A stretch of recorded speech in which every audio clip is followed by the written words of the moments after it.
Une source de bénédiction. Ça, c'est notre série qui a commencé la semaine passée et que Laurent a bien introduit. À ceux qui ne l'ont pas écouté, il est sur le Facebook ou sur le YouTube de l'Église. Une source de bénédiction, Luc Bélanger, notre graphiste, nous a fait un visuel. Puis pour lui, ce qui était important, il nous disait que ce qui était important pour lui de mettre dans le visuel de la source de bénédiction, c'était le mouvement. Parce que pour être une source de bénédiction, il faut être en mouvement. On ne peut pas juste être une source de bénédiction en faisant rien. OK? Je ne le dérangerai pas. Hein? Ça, c'est pas être une source de bénédiction, je ne le dérangerai pas. faut être en action pour être une source de bénédiction. Et puis, pourquoi qu'on a voulu apporter cette série-là cette année? Mais on a cru, Laurent l'a dit aussi, on a cru que c'est essentiel pour « Je bâtirai mon Église » d'être une source de bénédiction. Et on va voir aujourd'hui pourquoi qu'on croit que c'est essentiel pour bâtir son Église. Et est-ce qu'on peut être l'Église de Dieu sans être une source de bénédiction? Non. Ça a l'air d'être unanime, c'est bon. On ne peut pas être l'Église de Jésus-Christ si on n'est pas une source de bénédiction. Okay? C'est un critère essentiel. Et c'est un appel que Dieu nous a fait il y a très, très, très longtemps. Aujourd'hui, je vais parler de deux choses par rapport à ce thème-là. Je vais parler du pourquoi, mais je vais surtout vous parler du comment. Comment être une source de bénédiction? Une grosse tâche, n'est-ce pas? Comment être une source de bénédiction? Mais heureusement, je ne le fais pas juste par moi-même. Heureusement, la parole de Dieu est là pour me montrer c'est quoi être une source de bénédiction et pour pouvoir vous apporter ça. Si ma vie n'aurait été que bénédiction, ben, je n'aurais peut-être pas besoin de la Bible pour vous l'enseigner, mais ça n'a pas été le cas. Et je lutte à tous les jours encore pour rester une source et être encore plus, je dirais, une source de bénédiction pour les gens. Donc, on va juste réexplorer la parole, voir qu'est-ce qu'elle dit là-dessus et pourquoi qu'on croit que c'est important dans ce thème-là de l'année. On va lire dans Genèse, lorsque Dieu parlait à Abraham. Ça dit, l'Éternel dit à Abraham, Genèse 12, 1 et 2, « Quitte ton pays, ta patrie et ta famille, et va dans le pays que je te montrerai.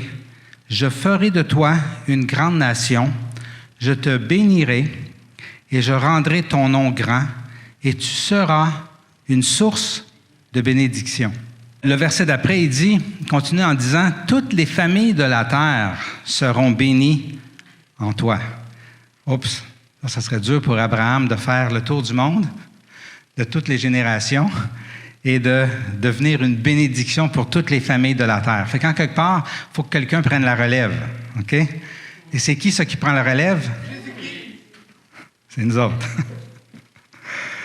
Amen. C'est sûr qu'Abraham ne comprenait pas trop ce que Dieu y disait probablement quand il dirait qu'il serait une source de bénédiction pour toutes les familles de la terre, que toutes les familles de la terre, en fait, seraient bénies par lui. Abraham a passé sa vie à faire confiance à Dieu. Pourquoi? Parce qu'il croyait qu'il était bon. Et toute sa vie, il a obéi à Dieu. Et même lorsque Dieu lui a demandé de sacrifier son fils Isaac, de lui donner ça, l'obéissance ultime, autrement dit, lui remettre ce qui était de plus précieux de tout ce qu'il y avait eu sur la terre, parce qu'avant ça, on voit dans l'histoire qu'Abraham, constamment, il est en train de donner à Dieu.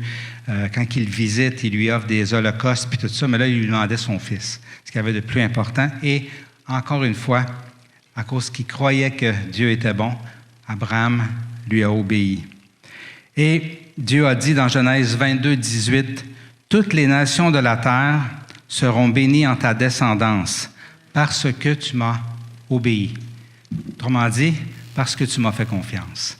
Parce que tu as cru que je n'étais pas méchant, mais que j'étais bon, puis que si je te demandais ça, c'était sûrement pas pour te faire du mal. Au contraire, tu sais que je veux te faire du bien, que je t'ai toujours fait du bien. C'est ça la foi d'Abraham. Amen.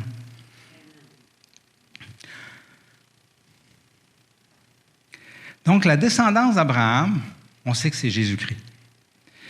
Mais ce qui est intéressant, notre tendance humaine pourrait être que, la descendance d'Abraham, c'est Jésus. Donc, ce qui va bénir toutes les nations de la terre, ça va être Jésus.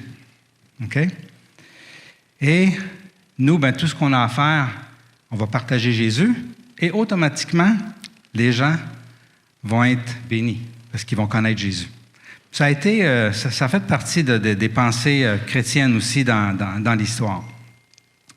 Mais la réalité, c'est que nous sommes, par Jésus-Christ, la descendance d'Abraham. Et donc, ce n'est pas juste Jésus, mais c'est aussi son corps qu'il a laissé sur la terre, qui est supposé de devenir une source de bénédiction. Donc, dire à quelqu'un, « Hey, je t'offre d'accepter Jésus, accepte Jésus dans ta vie, et ensuite, tu vas être béni. » Ce n'est pas tout à fait ça que Jésus voulait dire quand il a dit « Je bâtirai mon Église ». Quand il a dit « Je bâtirai mon Église », c'est « Je bâtirai mon corps qui va marcher encore après mon départ sur la terre et qui va bénir en mon nom toutes les nations du monde. » Ça, c'était le plan de Dieu.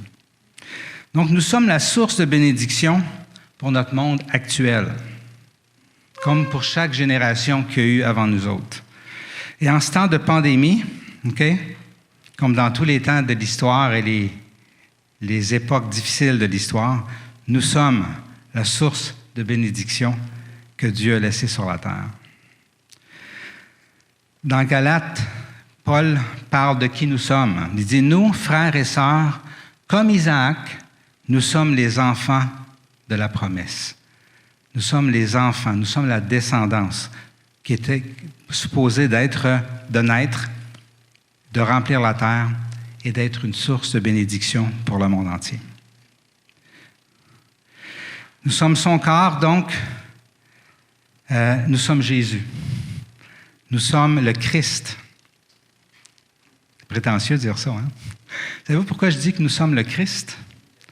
Christ, ça veut dire onction. Quand on parle de Christ, on parle de Saint-Esprit. Et le Saint-Esprit habite où? Il a décidé d'habiter dans nous autres. OK? On ne peut pas voir. Moi, je ne peux pas voir l'âme de Nathalie. Je peux juste voir son corps. OK? Mais je sais l'âme qui habite dedans parce que j'ai connu Nathalie personnellement. Et je sais qu'elle est une belle âme qui est dans Nathalie. L'Esprit de Dieu a décidé de venir vivre dans chacun de nous autres afin que le monde puisse connaître Dieu, puisse connaître le Père à travers nous, qui sommes le vase dans lequel le Saint-Esprit vit.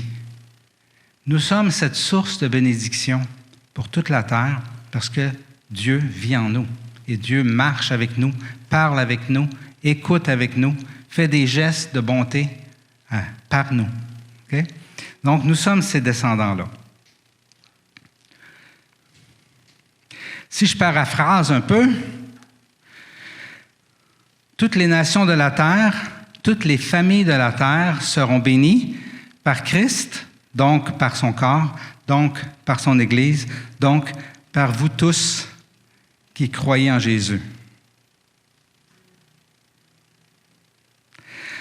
Donc, ce qu'on est vraiment, c'est vrai, on est l'Église, là, mais ce qu'on est vraiment, c'est vrai qu'on est les témoins de Jésus aussi, mais ce qu'on est vraiment, on est une source de bénédiction au nom de Dieu pour la terre. Non seulement pour les gens qui croient, non seulement pour les gens qui cherchent, mais pour chaque personne, méchant ou pas méchant, peu importe, les personnes qui vivent sur la terre, Dieu a voulu faire de nous cette source de bénédiction-là. Parce que comme Michael nous a prêché, on commence à faire des disciples bien avant la conversion. Et comment qu'on commence à faire des disciples? En démontrant l'amour de Dieu de façon tangible. Et de cette façon-là, en attirant les personnes vers un Dieu qu'ils ne connaissent pas, mais qui connaissent de plus en plus par nous et qui éventuellement veulent qu'ils vivent en eux. Donc, veulent se convertir et veulent que Christ vienne vivre qui vit en nous et vienne vivre en eux aussi. Dieu a dit par son prophète Ézéchiel, « Moi, l'Éternel, je serai leur Dieu, et mon serviteur David, donc il parlait de Jésus dans ce temps-là, Mon serviteur David sera un prince au milieu d'elle. Là, il parle de ses brebis. Elle, c'est les brebis. C'est moi l'Éternel qui ai parlé. Je ferai d'elle, des brebis, et des alentours de ma colline, une source de bénédiction. Êtes-vous convaincu que vous êtes la source de bénédiction? Oui? C'est bon. En cette heure, il faut savoir comment faire ça. C'est une autre histoire. Hein? On veut être la source de bénédiction parce qu'on aime Dieu et on veut le servir, mais il faut savoir comment. Le titre de mon message aujourd'hui, c'est « Comme nous avons été aimés ». Comment être une source de bénédiction? Comme nous avons été, nous, bénis, comme nous avons été aimés. Les versets qu'on a vus, tous ces versets-là où Dieu parle d'être, nous, une source de bénédiction, ou être, que les nations vont être bénies par nous, c'est deux mots dans l'hébreu. Il y en a un, c'est barak. Ça, c'est tous les mots qui ont rapport à béni, bénir, être béni. C'est barak. OK? Donc, toutes les nations seront bénies, barak, par ta descendance.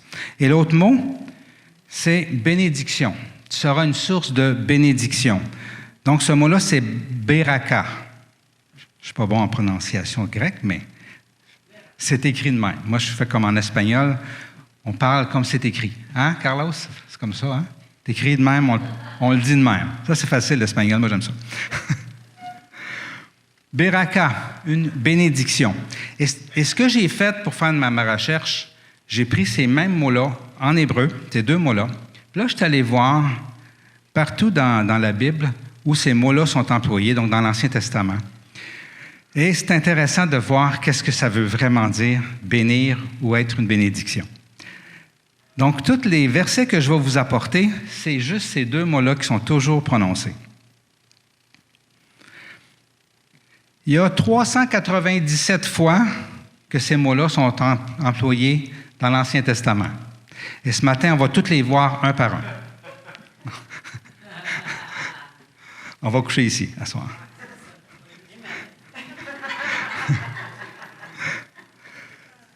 On va en voir quelques-uns. Ça va nous inspirer, après ça, à continuer de lire notre Bible et de savoir comment être une source de bénédiction et comment bénir. Amen? Je commencerai par dire qu'il y a beaucoup de versets où ces mots-là sont employés et qui commencent par « que Dieu soit béni ». OK? Donc, le mot « barak », il veut dire « honorer », « élever », même « se prosterner ». Et ça peut être de nous envers Dieu ou ça peut être de Dieu envers nous. Ça peut être dans les deux sens. Donc, « béni soit le Seigneur », ça veut dire on honore Dieu. On l'élève, on lui donne de l'importance, on en parle publiquement, on prononce son nom. Hein? Ça, c'est honorer Dieu, c'est bénir Dieu. Okay? Mais Dieu fait pareil avec nous. Quand il nous donne de l'importance, quand il nous montre combien qu'on est aimé, quand il pourvoit pour nos besoins, hein? Quand on se sent comme de la chenoute, puis qu'il nous élève, puis qu'il dise non, tu es important, tu es quelqu'un. C'est aussi ce que Dieu fait. Il nous élève. Okay? Donc, c'est employé dans les deux sens. L'autre mot, beraka, veut dire bénédiction. C'est plus comme un cadeau. Hein? C'est de donner un présent, un cadeau, okay, à quelqu'un. Donc, d'être une bénédiction, c'est de donner à quelqu'un ce qu'il n'y a pas. Okay? Ou ce qu'il y a, mais ça lui fait plaisir de l'avoir. Hein? Ça peut prendre toutes sortes de formes. Ce n'est pas nécessairement juste des biens. C'est toutes sortes de choses comme on va voir. Donc, béni soit l'Éternel, car il a entendu mes supplications. Psalm 28, 6. Hein? Et il y a plein de versets qui disent « Béni soit l'Éternel, je t'élève Dieu, tu es tellement bon pour moi. Okay? » Dieu est béni quand on fait ça. Quand on élève son nom, quand on reconnaît ce qu'il a fait, quand on est reconnaissant avec lui, ça le bénit vraiment. Amen.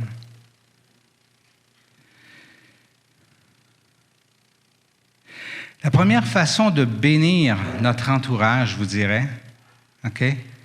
Là, on a parlé de bénir Dieu, mais de bénir notre entourage, ça serait en bénissant Dieu devant les autres. en partageant comment Dieu est bon, en lui disant ce qu'il a fait pour nous.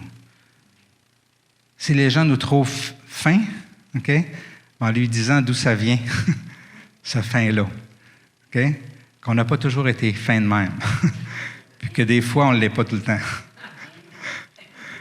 OK? L'honorer devant les gens, prononcer le nom de Jésus publiquement. OK? Lorsqu'on bénit Dieu publiquement, ça, c'est la première façon qu'on peut vraiment bénir, être une source de bénédiction pour les gens autour. Pourquoi? Parce que ça éveille en eux ce qui est déjà écrit là, mais qui est dormant. Le fait qu'il y a un Dieu, il y a un Créateur, leur Créateur existe.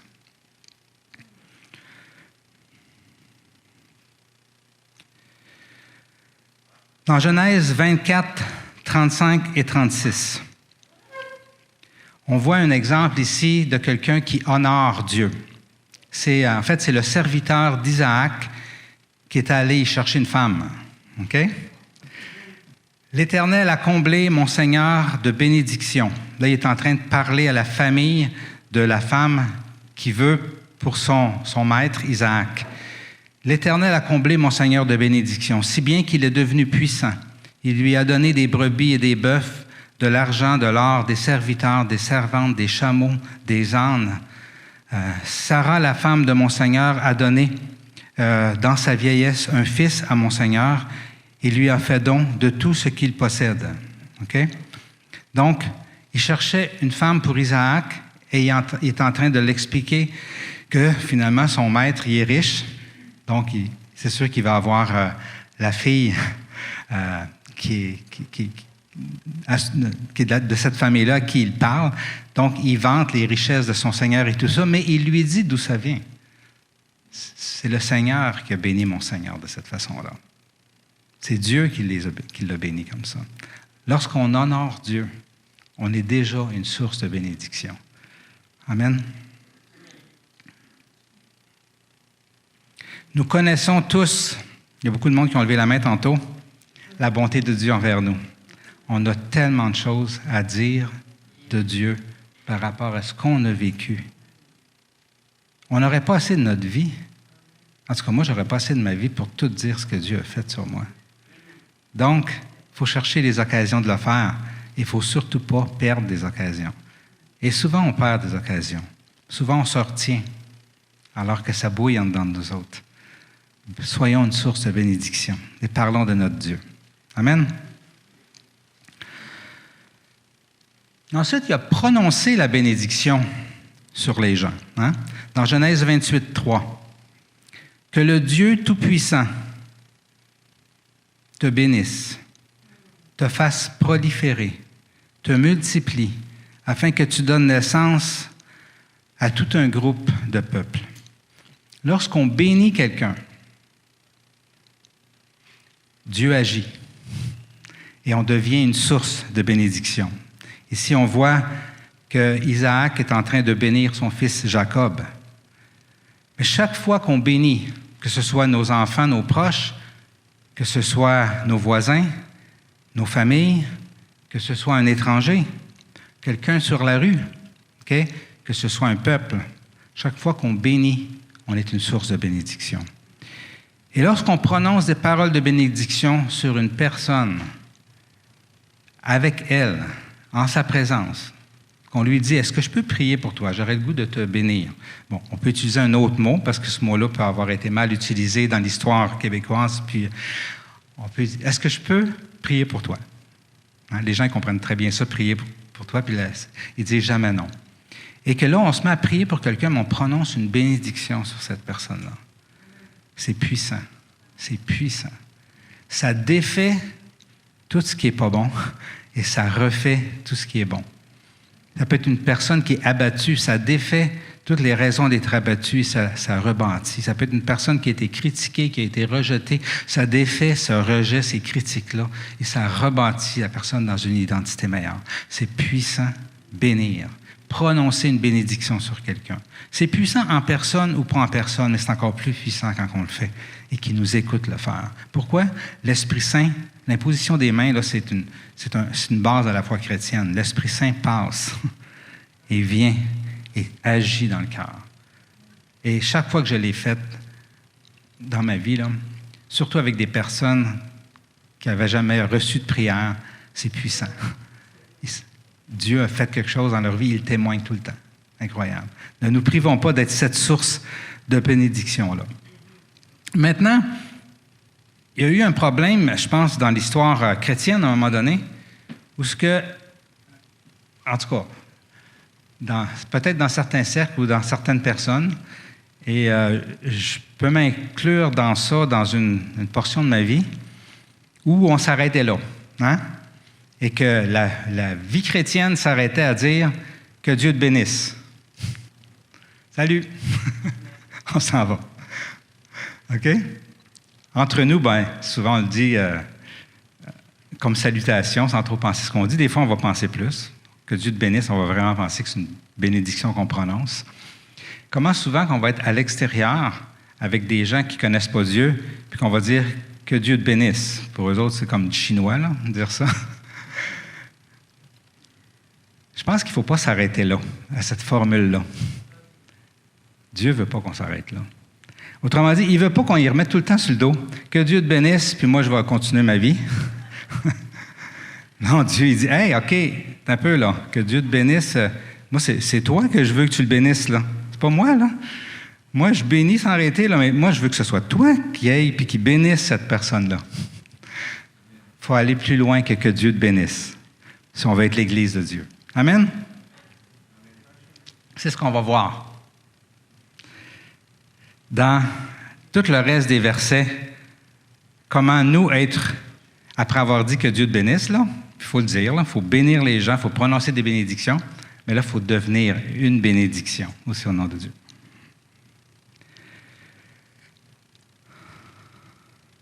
Offrir une grâce qui n'est pas méritée. OK? Donc là, on rentre dans le comment. Comment on peut bénir les gens. Là, chaque fois qu'on offre à quelqu'un une grâce qu'il ne mérite pas, OK? Bon, il peut le mériter aussi, mais qu'on lui offre une grâce, OK? Autrement dit, quand il ne mérite pas, je pourrais dire, il ne t'a pas payé pour le faire, OK? Tu fais ça gratuitement. Tu arrêtes ta vie pour lui, OK? Ben, tu bénis. Dans le psaume 21,4, David dit, « Tu es venu à lui, en parlant du roi, chargé des bénédictions de ta grâce. Et tu as mis sur sa tête, une couronne d'or pur. » David savait très bien que toutes les grâces que Dieu y faisait, il ne méritait pas. Puis encore moins l'honneur d'avoir une couronne sur sa tête. Il sait d'où il vient. Il est le dernier d'une grosse famille. Ils l'ont trouvé dans un champ en train de garder des moutons parmi les bergers ordinaires du peuple. Puis Dieu est allé le chercher là, puis il l'a établi roi d'Israël. Il a mis une couronne sur sa tête et il a pourvu des richesses incroyables. Il a donné la victoire constamment contre ses ennemis. David, il savait qu'il ne méritait pas ça. C'est pour ça qu'il appelle ça grâce. Dieu veut qu'on soit ça pour les gens.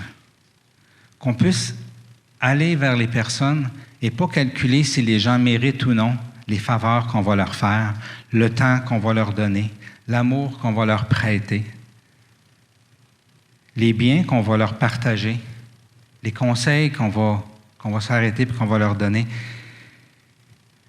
Dieu, il s'attend à ce qu'on ne calcule pas, mais qu'on aille et qu'on soit généreux de tout ce qu'on a et de tout ce qu'on est envers les personnes. Parce que c'est comme ça que Dieu nous bénit. Et c'est comme ça que Dieu veut qu'on bénisse, sans calculer, des grâces non méritées. Amen. Il y a toutes sortes de façons, bien entendu, de bénir. Hein. On peut bénir avec juste en écoutant quelqu'un, prenant le temps d'écouter. Hein. On peut bénir en voyant quelqu'un arriver, puis en percevant dans cette personne-là une belle qualité. Et lui dire, savais-tu ça que tu as cette belle qualité-là? Moi, je vois ça en toi, puis je trouve ça tellement bon. Un qui est bon pour faire ça, c'est Louis-René. Louis-René est tellement bon pour faire ressortir. Il est toujours en train de nous encourager en nous disant ce qu'on a de beau en dedans de nous autres. Hein? C'est un cadeau qu'on fait quand on fait ça. Moi, mes petits-enfants, quand je leur dis, je pense à Nathan en ce moment, là, on va lui dire une belle petite qualité. Là. Tu vois, tout son visage s'éclaircit, son beau sourire. Tu penses vraiment ça de moi? Là? Ça fait du bien se faire dire ça. Hein? Donc, il y a toutes sortes de choses qu'on peut apporter aux personnes qui vont leur faire du bien, qui vont être les bénir. On peut aussi apporter des cadeaux, des présents, des choses à des personnes. Ça, c'est la Bible a dit, c'est bénir. OK? Et on peut le faire des fois dans des situations difficiles. Puis une histoire intéressante ici où, vous savez, quand Jacob, donc le petit-fils d'Abraham, quand il est parti puis s'est sauvé au loin, ça allait pas bien avec son frère Ésaü. Il était pas mal en chicane, en fait. En fait, Ésaü voulait le tuer. Fait que c'était pas mal. Ça allait pas bien. La relation n'était pas bonne. Fait qu'il s'est sauvé plusieurs années, 14 ans à peu près. Et après ça, il est revenu. Il est revenu parce qu'il savait que Dieu voulait qu'il revienne dans la terre que Dieu avait promis à ses ancêtres. Et il ne savait pas pantoute comment il était rendu Ésaü, on dit? Ésaü, excusez. Ésaü, son frère, il ne savait pas trop comment qu'il était rendu dans son cœur. Il voulait-tu encore le tuer? Peut-être qu'il avait ramonné ça pendant tout ce temps-là. Il ne savait pas. OK? Fait que là, il arrive là. Et dans Genèse 33, 11, c'est quand il se rend compte. Il dit « Accepte donc mon cadeau ». Et le mot qui est utilisé ici, cadeau, c'est « beraka », bénédiction. « Accepte donc ma bénédiction qui t'a été offerte, puisque Dieu m'a comblé de grâce. » Jacob, il avait connu la grâce que Dieu lui a donnée. Il avait le goût de faire la même chose pour son frère. Et sa façon de le faire, il a apporté plein de biens qu'il lui donnait. Okay? Les versets avant, vous pouvez voir qu'est-ce qu'il lui a donné. Okay? Et Ésaü ne le voulait pas. Okay? Donc, il lui dit, accepte donc mon cadeau, cette bénédiction-là que je veux te faire, qui t'a été offerte, puisque Dieu m'a comblé de grâce. Je ne manque de rien. Jacob insista auprès d'Ésaü et celui-ci accepta. Situation difficile. Dieu nous appelle à être une bénédiction dans les situations difficiles. D'aller vers ceux qui nous en veulent ou vers ceux à qui on en veut. Okay? Et d'offrir des cadeaux. Autrement dit, pas juste dire « je te pardonne » ou « je te demande pardon », mais faire des gestes concrets qui démontrent le sérieux de notre désir de réconciliation. Ça, c'est une bénédiction. Et c'est être une source de bénédiction, c'est aussi ça. Dans Genèse 17, 16, Dieu parle, il parle de Sarah ici. Il dit, « Je la bénirai, et je te donnerai même un fils à travers elle. Je la bénirai, et elle donnera naissance à des nations, et des rois seront issus d'elle. » Sarah était vieille. C'est impossible de tomber enceinte. Elle était 40 ans après la ménopause.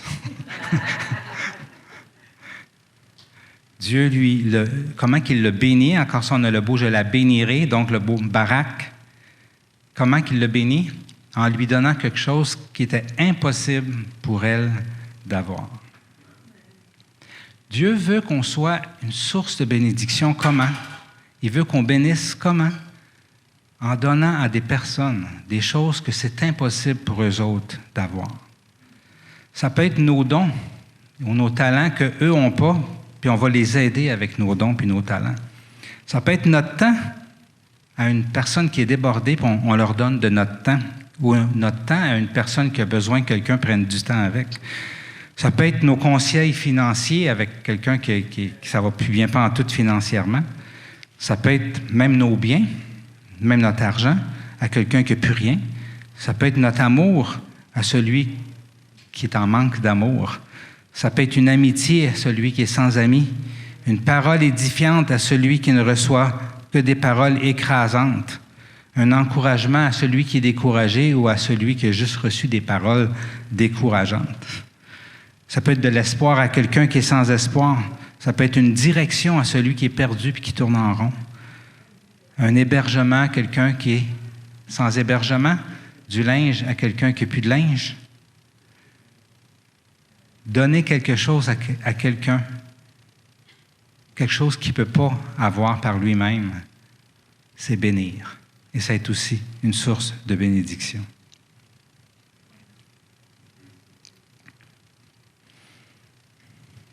Dans 1 Samuel 2,20, il y a un prêtre qui rencontre Anne, qui était stérile, et qui lui dit, dans 1 an, tu vas tomber enceinte puis tu vas avoir un enfant.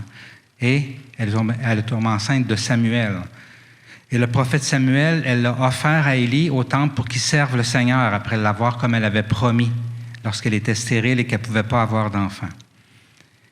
Et lorsqu'elle revoit Élie, le prêtre lui dit, ça dit dans la parole, Élie bénit Elkara et sa femme, donc le mari de Anne et sa femme, en disant que l'Éternel te fasse avoir des enfants de cette femme pour remplacer celui qu'elle a prêté à l'Éternel. Et ils repartirent chez eux.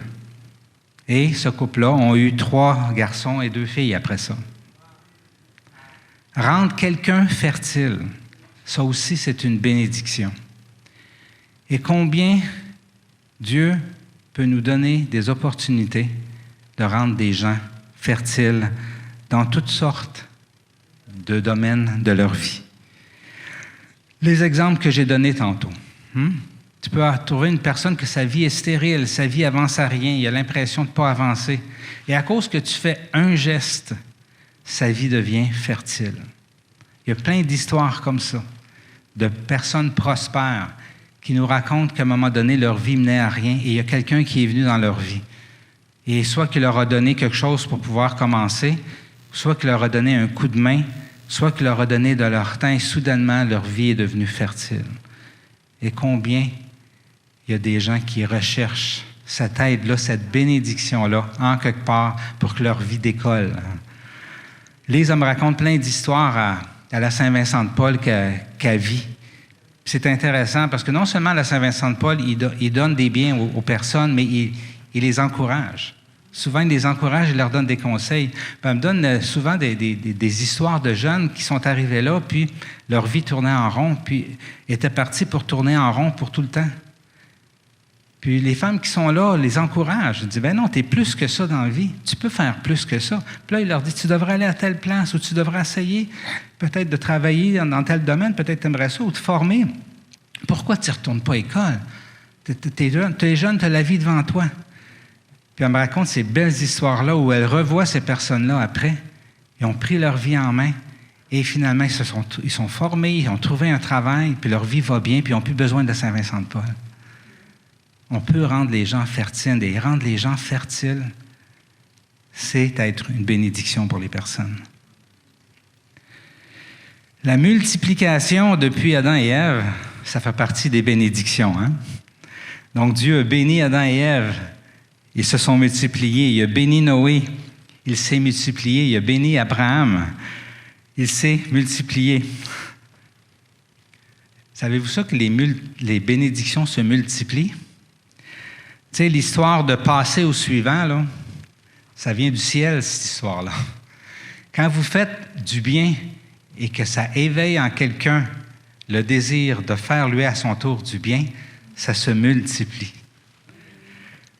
Dans Genèse 17, 20, ça dit « En ce qui concerne Ismaël, je l'ai exaucé, je le bénirai, je le ferai proliférer et je le multiplierai considérablement.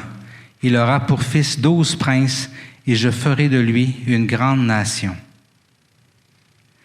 Ici, Dieu a décidé de bénir l'erreur humaine. Parce qu'Ismaël, c'est une erreur humaine. Ce n'est pas le fils que Dieu avait promis à Abraham. C'est le fils que lorsqu'il a vu que ça ne marchait pas, il y a eu avec la servante de Sarah. OK? Mais Dieu a décidé de bénir Ismaël. Et qu'est-ce qu'il y a eu? Ça a été la multiplication. C'est le monde arabe aujourd'hui. Et pour le fils de la promesse, dans Genèse 26, 24, l'Éternel lui apparut dans la nuit et dit, « Je suis le Dieu de ton père, Abraham. N'aie pas peur, car je suis avec toi. Je te bénirai et je rendrai ta descendance nombreuse à cause de mon serviteur. » Nombreuse, ça veut dire quoi? Il a dit à Abraham, ta descendance va être nombreuse, mais pourtant, il y a eu juste un fils de la promesse. Et lui, il a dit la même chose, pourtant, il y a eu juste 2 fils, Jacob et Ésaü. Et aujourd'hui, non seulement ça s'est multiplié dans le monde juif, mais dans tous les croyants qui sont aussi des fils d'Abraham. Tout ce qu'on fait se multiplie. Ça, c'est le principe de la bénédiction. Dans Genèse 24, 60, ils bénirent Rebecca. Donc ça, c'est la femme que le serviteur d'Isaac voulait trouver pour son maître. OK? Isaac. Donc, sa famille, qu'est-ce qu'ils ont eu comme réaction envers Rebecca après que le serviteur lui ait parlé de leur maître? Ils bénirent Rebecca et lui dirent, « Toi qui es notre sœur, deviens l'ancêtre de millions de personnes et que ta descendance possède les villes de ses ennemis. » Donc, bénir ici, c'est donner une chance pour s'épanouir, pour grandir, pour s'envoler, pour se prouver, pour être relâché, pour être libéré. Chaque fois qu'on fait ça pour une personne, qu'on relâche quelqu'un qu'on tenait prisonnier de l'amertume, par exemple, ou qu'on relâche quelqu'un qui, lui, est prisonnier d'une autre personne, mais en l'encourageant, ou quelqu'un qui est prisonnier de tout ce qu'on a dit de lui, d'une fausse identité. Chaque fois qu'on fait une action pour relâcher quelqu'un de cette façon-là, hein, on le bénit. Ça fait partie des bénédictions qu'on peut être pour le monde. Il y a beaucoup de passages qui parlent de bénir le travail de leurs mains. Dans Deutéronome 2,7, « En effet, l'Éternel, ton Dieu, t'a béni dans tout le travail de tes mains. Il était attentif à ton parcours dans ce grand désert. » 2 choses ici qui sont des bénédictions.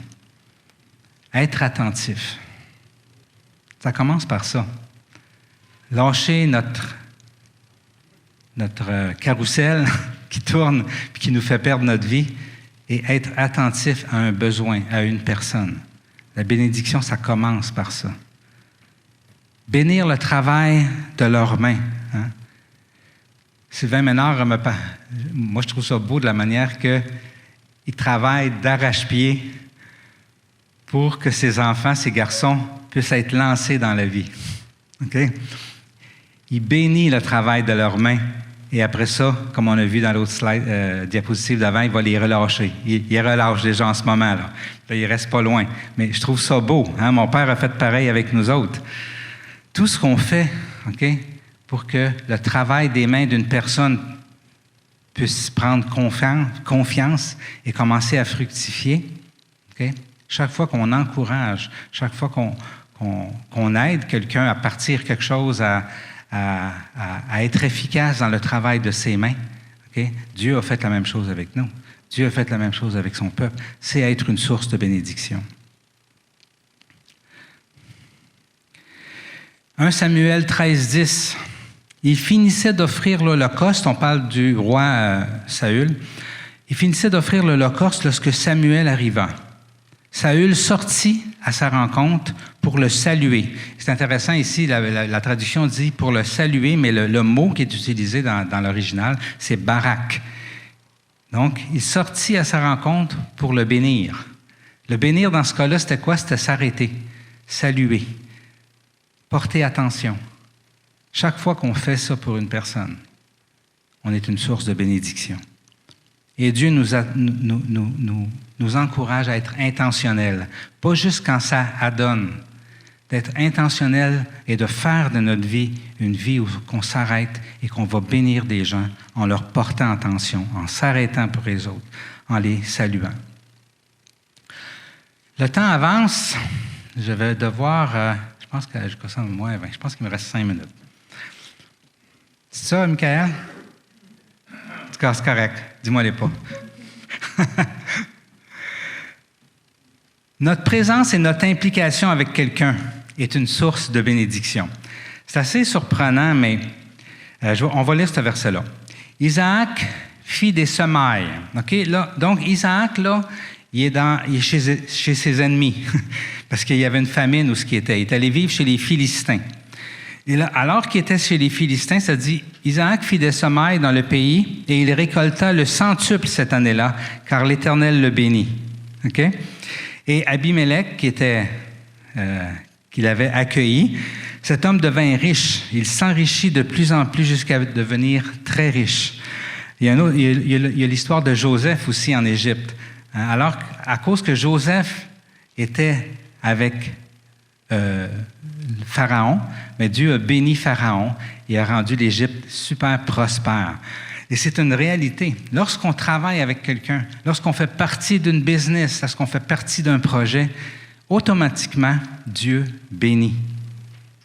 Il faut le dire d'où ça vient, leur bénédiction. Il ne faut pas garder ça pour nous autres.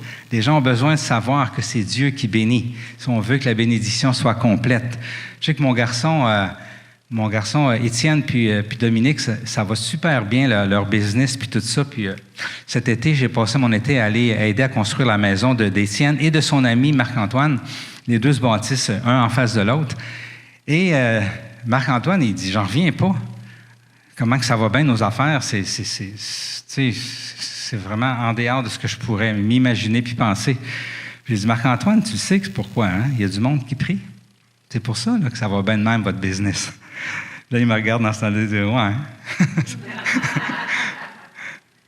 C'est un principe. On est une source de bénédiction juste en étant là. Vivre selon la justice, lorsque notre vie est droite, et qu'on vit selon les principes de Dieu, ouvertement, sans avoir peur de ceux qui nous jugent et qui nous trouvent niaiseux, de payer nos taxes, de ne pas faire du marché noir. Lorsqu'on est juste, lorsqu'on est intègre aussi dans notre vie, puis tout ça, ça devient une source de bénédiction. Dans Genèse 18, ça dit « Abraham deviendra une nation grande et puissante, et toutes les nations de la terre seront bénies en lui. En effet, je l'ai choisi, afin qu'il ordonne à ses fils et à sa famille, après lui, de garder la voie de l'Éternel en pratiquant la droiture et la justice. Ainsi l'Éternel accomplira en faveur d'Abraham les promesses qu'il a faites. » Voyez-vous ici qu'il mêle le mot « bénir » et « être juste ». Seront bénis, en effet, ils vont pratiquer la justice. Okay? Lorsqu'on pratique la justice, on est une source de bénédiction. Bénir avec notre bouche, hein? Ça, c'est l'intercession. Je vais peut-être sauter cette slide-là, puis je vais aller à celle qui dit intercession parce qu'il est tard. Dans Lévitique 9, 22, Aaron leva les mains vers le peuple et le bénit.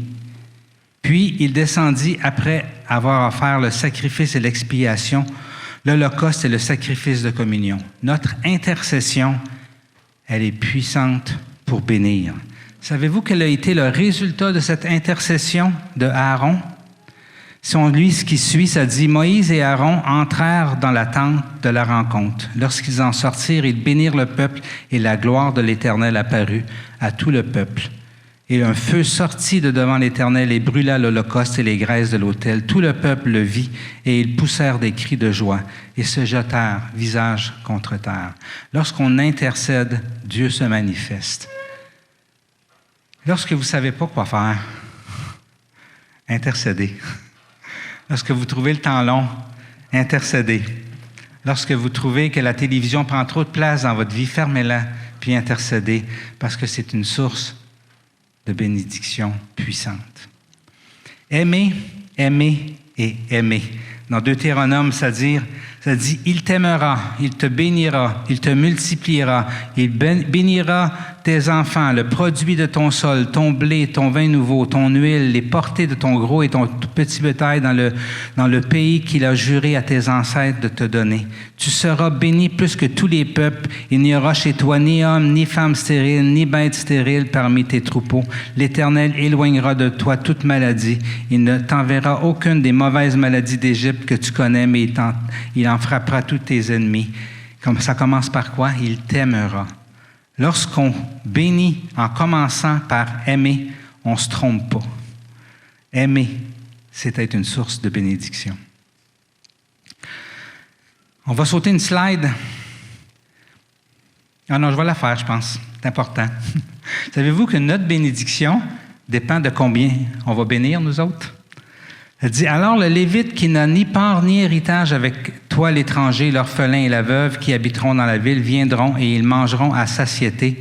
Et ainsi l'Éternel, ton Dieu, te bénira.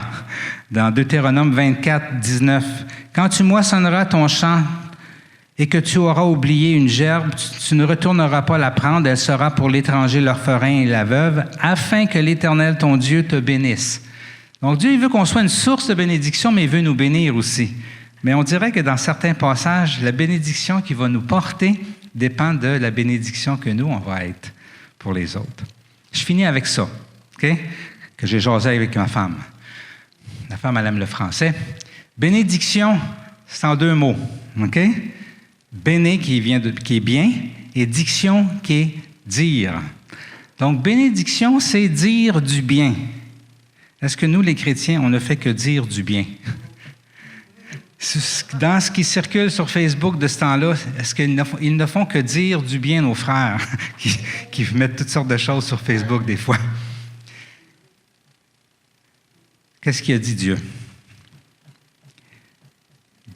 Si on bénit, personne ne peut maudire. OK? Donc, Dieu, il veut qu'on bénisse, pas qu'on maudisse. Il veut qu'on parle en bien à une personne en ressortant ce qu'il y a de bien en lui et en laissant les autres s'occuper de ses défauts. On veut rehausser ce qui est bon en lui. Okay? Et quand on parle de quelqu'un puis qui n'est pas là, parlons en bien. Okay? Dieu veut qu'on bénisse. Okay? Si on bénit, personne ne peut maudire. Dieu dit à Balaam, tu ne les accompagneras pas, tu ne maudiras pas ce peuple. Pourquoi? Parce qu'il est béni. Si on bénit quelqu'un, il n'y a pas personne qui va pouvoir le maudire. Dans Nombre 23, 20, « Voici, j'ai reçu l'ordre de bénir. Il a béni et je ne révoquerai pas sa décision. » Dieu nous a demandé d'être une source de bénédiction, donc ne faisons que bénir. Dans Romains, « Bénissez ceux qui vous persécutent, bénissez, ne maudissez pas. » Donc, bénédiction, parlez en bien. Je vais inviter l'équipe de louange. On va terminer avec ça.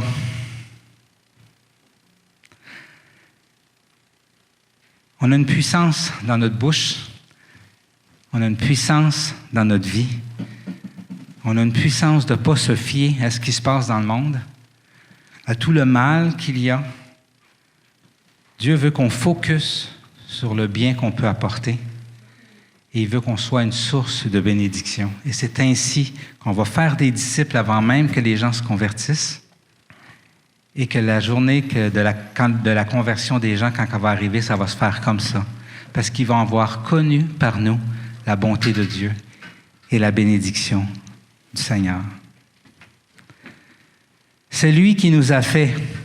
Nous avons été créés en Jésus-Christ pour des œuvres bonnes que Dieu a préparées d'avance, afin que nous les pratiquions. Amen. Soyons cette bénédiction-là que Dieu veut qu'on soit.